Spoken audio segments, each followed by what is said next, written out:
a routine that families go through when a child gets diagnosed. At the very beginning, the parents are very scared, and the child is, he goes to the hospital, he's feeling much better. They've got insulin in him.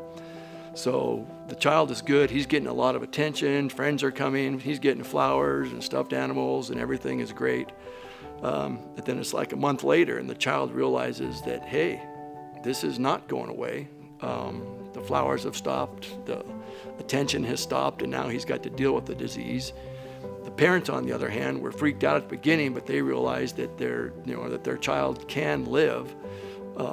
It just takes some extra care. When you're a parent and that happens, you just would do anything you could to take the disease away from the child. Yeah, my parents lived with the fears that I live with now every day, and my parents still live with them. I mean, my mom, this summer I went on a trip with my son and another family, and the mom that was with us, she said, "You know that your mom called me, right?" I'm 33 years old, and my mom called the people that we were traveling with to let them know that I had type 1 and that if anything should happen, these are the things that we needed to do. The worry never goes away from my parents. When Matt was diagnosed, we took him to the hospital and they confirmed what we had diagnosed ourselves.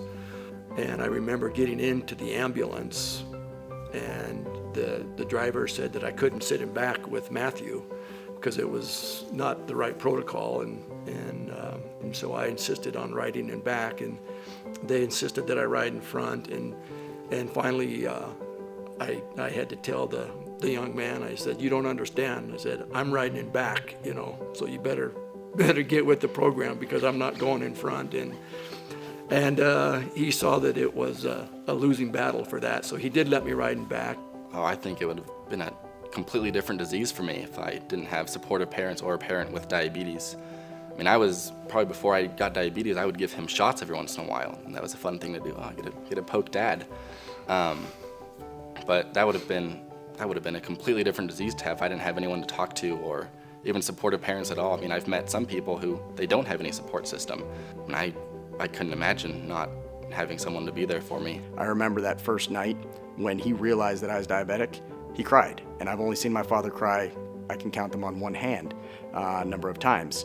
And I think that was really what his expectation for my course was going to be. I've never seen my dad cry. I had never seen him cry until I was 9 years old, and I was watching him fumble through putting supplies away when my brother was diagnosed. He was putting away needles and reloading the bathroom with new supplies. And I remember him turning around in that front hallway, just sobbing. And for a doctor that sees this kind of stuff every day,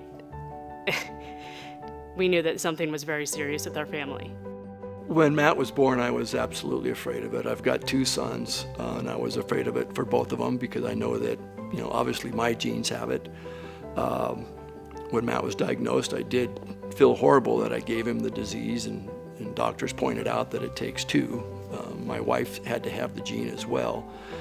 But yeah, it's a huge concern for a parent that they could pass it on to a child, and I apologize to Matt now that we gave that to him. My parents were fighting for all diabetics, that, whether it was in the schools and making sure that kids had the access to be able to check their blood sugars or even to go to the bathroom or to be able to drink juice in the class. My mom was fighting within the schools to make sure that all kids had access to what they needed. My dad still is the doctor that if you know him, he's making his Tuesday phone calls to all of his diabetics at 7:30 in the morning, even if we're on vacation. JDRF it's more of a homegrown foundation. It is run by, it is managed by parents of diabetics.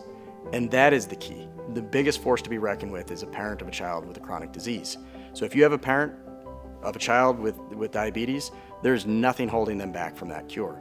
And that's really where the success of JDRF comes, is that these parents are driving everything. Without JDRF, we wouldn't have the hope for the future that we've got now. And someday, hopefully, at least in Matthew's lifetime, that there would be an actual cure for the disease. My name is Jake, and I was diagnosed with type 1 juvenile diabetes December 7th, My name is Annie, and I was 1992. diagnosed with type 1 diabetes in 1995. My name is Matthew Edgington, and I've had diabetes since My name is 1999. Rudy Edgington. I was diagnosed with diabetes in 1970.